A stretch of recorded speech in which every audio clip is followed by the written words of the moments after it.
guys. Thanks for staying and hanging on to see me on what is probably the hottest day of the year. I don't think there's a breath of fresh air in the whole of London. I might ask if it's okay and if people don't mind to kind of come up a bit so that we can feel like we're having a bit of a chat. And maybe as it's a smaller group at this hour of the day, if you want to ask me any questions, you can fire them away. But yeah, so betting on bold, that's what we're here to talk about today. So I'm Michelle Spillane. I'm the Managing Director of Marketing for Paddy Power. And I'm here today to talk to you about how at Paddy Power we believe in never being boring. I think, in fact, we're probably always having to rein it in and make sure that we don't go too far the other way. But I think that there are a couple of truths that are important, which is that in today's world, I mean, we all know this, right? Being boring is super expensive. I think safe doesn't sell. We all know that. We all hear that all the time. And being forgettable, that's one of the things that we talk about at Power Towers all the time. Being forgettable is the biggest risk of all. So we think about this, it's a mantra that we have, which is, in an economy driven by attention, entertainment is the brief. Entertainment has to be the brief. And so what I'd like to share with you today and kick off with is a little sizzle which shows some of our greatest hits and how we've brought some of those briefs to life. Welcome to the world of Paddy Power, a brand born in 1988, that little bit different. It's not easy being special. We knew we couldn't always rely on the luck of the Irish to hijack headlines. Total munches! It's embarrassing. Instead, we bet on brave and harnessed our creativity to crash conversations. They're gonna go, and we're gonna go short. With a vow to never be boring. Mad for it. From fake deforestation to gate-crashing press conferences. I've got your next opponent here, Jacob. We don't push boundaries, no, we smash through them. And while we've been banned, praised and copied... Yes! Oh, nice one, mate. And had more legal letters than Man City... This is a shithole. We're never ignored. We've broken the internet more times than we care to remember. Viva the Anya. And from the day we were born, we vowed we'd never just try to fit in. Well, treacle, egg and chicks, Pulverall, please. But it's not all mischief-making and tomfoolery. We take a stand when it counts. Paddy Power will round that up to £1 million. Backing causes, breaking stigmas, and betting on being better. We're not that bad, are we? It's coming on! Paddy Power, baby. So this is a slide that we use often in our meetings to kind of like focus the mind. And, you know, Betfair and Skybet are two sister brands of ours, and so they're definitely not boring. We think they're fabulous and that they do great stuff. But I think this really is a slide that I could apply to any brand, any category, in terms of your thinking. And I think that, you know, one of the things that we think about is there's somewhere between 35 and 40 billion spent every year on advertising. And Kantar says that 90% of all ads are forgotten. And I'm sure loads of you that are here today obsess about recall, obsess about the work that you do. So I think making sure that it cuts through is something that we all share in terms of, you know, getting it right, making it right. And so one of the things that we decided to do in order to kind of challenge that and get ahead of that was start behaving like a media brand. And it's one of the philosophies that we have in terms of how we work. So behaving like a media brand means that we are always looking to be that mischief-making, headline hijacking, satirical brand that's out there. So today I thought that I would share 3 of the Paddy Power secret sauce recipes that we have to making our work. And so the first one is to be first to the punchline. So this really originated about 38 years ago when the brand was born. It's actually the one that's most in the DNA of our brand. And 38 years ago, when Paddy Power was born, a small, independent Irish bookmaker, we had no money. Now, sorry, I just want to make it clear for everybody, I wasn't there, just to say. This isn't all just Botox, I wasn't there. But as the story goes, they had no marketing budget. So what they used to do, and Paddy tells the story really, really well, is they would comb through the newspapers every day, looking at all of the stories that were coming in, and they would fax through to all the newspapers novelty markets and great headlines that we were spinning up. I know we probably should have a picture of a fax, because I can see that some of the age demos are quite young, but yeah, we'd fax through that old technology. And so hijacking the cultural news agenda and being irresistible to those news stories, I think is something that's been in our DNA always. And you can see there just some of the headlines. Whatever it is that's happening, in culture, pop culture, sport, politics, we've got a point of view on it. We are looking to make that point of view irresistible to the media. In order to do that, though, because I know lots of you are going, like, how do you do that? We do have our own newsroom, and we've built that over many years with, there's 14 people that work in that. They are highly, highly skilled, highly talented. We've actually learned not to let the grads off on the social media channels. That's one of the faux pas we now don't do anymore. But that said, the other 14, highly skilled, have been with us a very long time. They're completely autonomous in what they do, and they are continuously pumping out, thinking of ways to make content, be first to the punchline. If something is happening, they're already writing the gag, shooting the content in the office, to be first. And I think you don't always have to have the best idea. Having the funniest and being fast will often get you that currency and often get you those headlines. So that's the first thing, be first to the punchline. Use mischief as a strategy. Again, this is something that we've invested in for 38 years, and it's truly part of our DNA, part of our bones. Lots of people often say to me, oh my God, I heard you have like a head of mischief and all of that. And we did actually until recently, but we believe that mischief just runs through every single aspect of what we do. It's a brand behavior, a brand cue, and we look to reinforce that, whether it's, on our app, in our CRM, all of our above-the-line comms, whatever touch point we have, that tone of voice is really important to who we are and sets us apart. You can see there, I put up the Sky Tweets one there with the Rory McIlroy, because obviously the Irish Open is on, and he's going to be featured highly in that, so watch this space. The other one there is a piece of mischief we did many moons ago, and just showing that it isn't always just about sport. Investing in culture is a really important thing as well. And so that piece of mischief was when the Pope was returning to Ireland to do a big visit, and that was like back in 2018, and he hadn't been to Ireland, I don't know, since the 80s, a long time ago. And the one stat I do remember from the 80s is 1 million people went to see him in the Phoenix Park. How they fit 1 million people in there, I'll never know, but they did, and it was a huge pilgrimage in Ireland. And so all these years later, the Irish culture has changed so dramatically.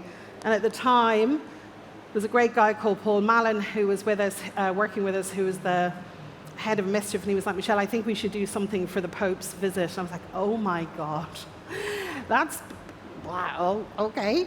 Religion, playing in that space, like, let's see what we can do. And I think the only guidance I gave him was, religion's an intensely personal thing. So we won't go after anyone's beliefs or spirituality.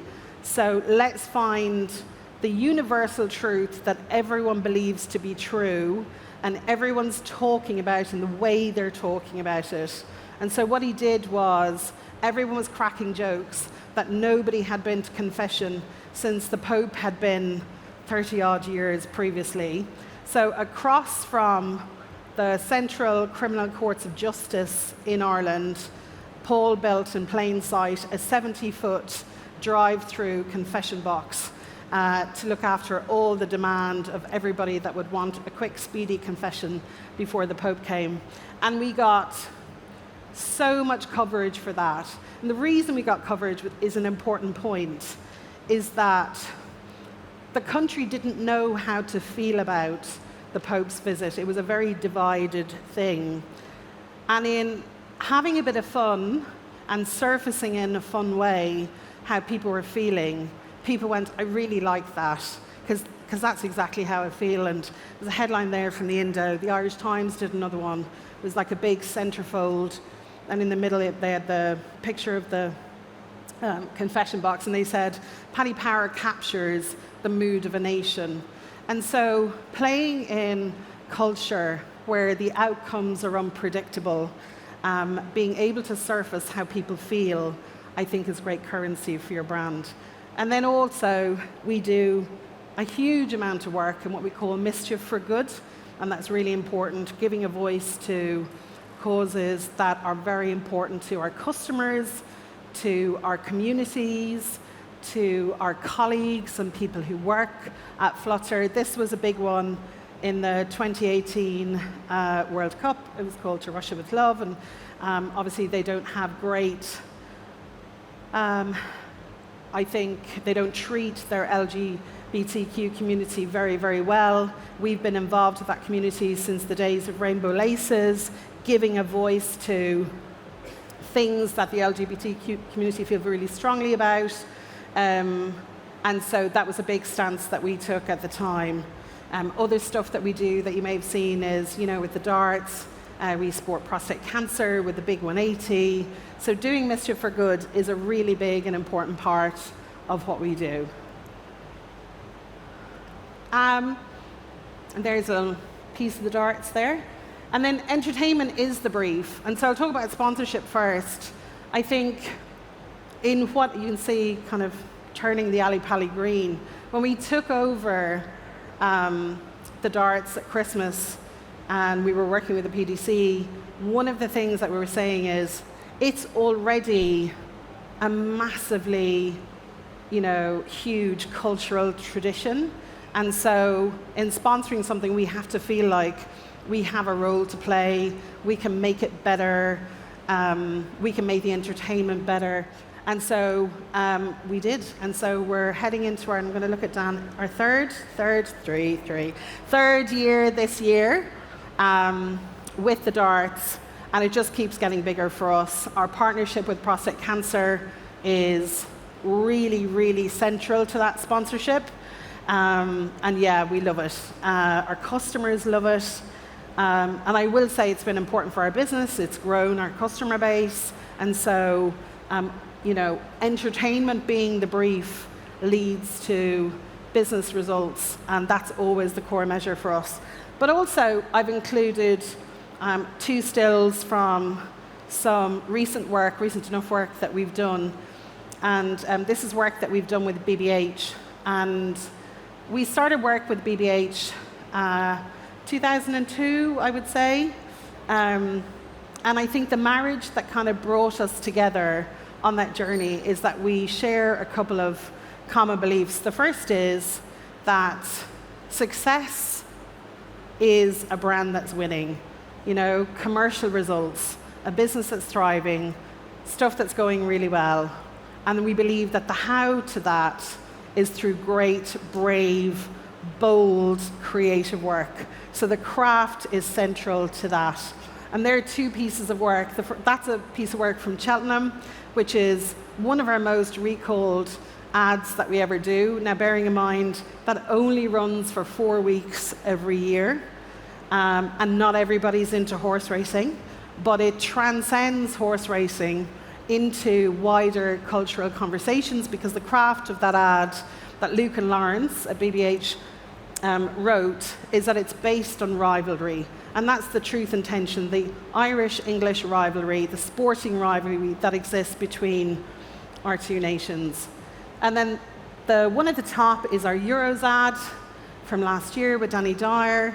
And again, that is, a really simple insight, which is England were favourites going into the tournament, but a play on Brexit and all of the European tensions that were going on at the time. We played with those. And again, Luke and Lawrence, they're super skilled at BBH writing about that. And I think one of the things that we do when playing with those truth and tensions, and why we love BBH for that, is that it's a real skill to be able to take something that is a cultural tension and go, we see you and we celebrate you. And that was a huge win from that piece of work for us, and people loved it. So entertainment is the brief. That's my other. And I know I said there was 3, but there's probably 4. I just wanted to share this with you. Probably the 4th is we're never done. We're never, ever done. So even when we think we are done, so this is our Christmas campaign from last year. And again, we did the work with BBH for the Euros, worked really well. Q4 was looking really good. And then we had a chat and they were like, BBH, you do great Christmas work. We're going, let's make a Christmas ad. Like, oh my God. And so that thing of jumping into the Super Bowl of advertising, a place we'd never played in, taking a risk we didn't need to take, was too tempting to miss.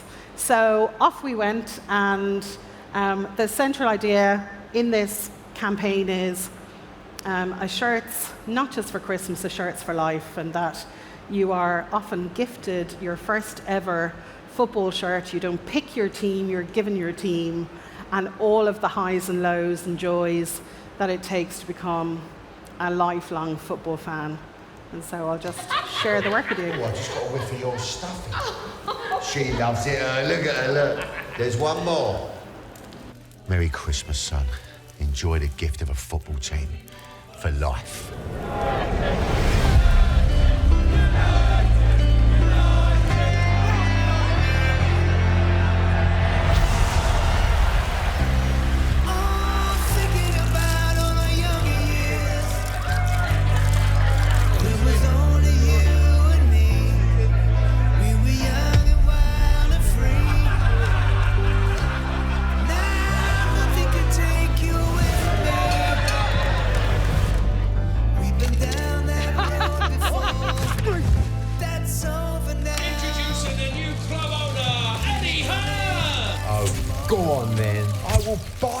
Success. They're gonna go, and we're gonna go, sure. Celebrations here as United win the title. Oh, the authorities have stripped it.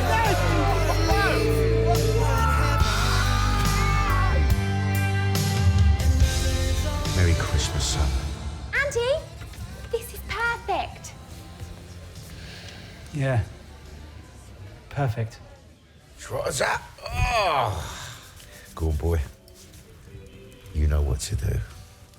Merry Christmas, Sam. Enjoy the gift of a football team. For life. Oh. Someone's on the naughty list. Remember, a shirt's not just for Christmas, it's for life. Paddy Power. So did it work? Here are some of the results that we have from that campaign. Trust, as you can imagine, is an incredibly important metric for a bookmaker. We had over a 20% increase in our trust metrics from that campaign alone. Our organic impressions on social, we did not put a single penny behind social. There was no paid social on this. It absolutely flew. And we acquired 11% new customers as a result. So, success in the metrics. So I just want to leave you, I guess, with a thought and maybe a couple of challenges, which is, I think now more than ever, we all need to bet on bold and being brave in our work. And so I want to say 3 things to kind of take away. Maybe, and these are the things I have to say to myself, because I'm definitely that person that thinks unless I'm writing, it's like a Mensa challenge, unless I'm writing everything I know about my business and all of the graphs and everything into my brief, that I've shortchanged the brief. So let's stop writing briefs with 14 pages of graphs and bullet points and no tension. And I think that is just about getting to the chorus quickly and focus on the truth and tension in the brief. We love to measure stuff at Paddy Power. I don't know about anybody else, but we love research. And so one of the things we have to check ourselves on all the time is to kind of go, do you know what? Let's stop measuring everything before we've made anyone feel anything and do anything. I think we all have so much knowledge, experience, know-how. Let's back ourselves and be fearless and brave. And the last one, again, another philosophy that we have to share with you all is kind of, we have that feeling of, let's not play not to lose, and actually play to win attention, emotion, and relevance. And so I just want to say thank you to all of you. I know it's late in the day. It's lovely that you all showed out. And thanks.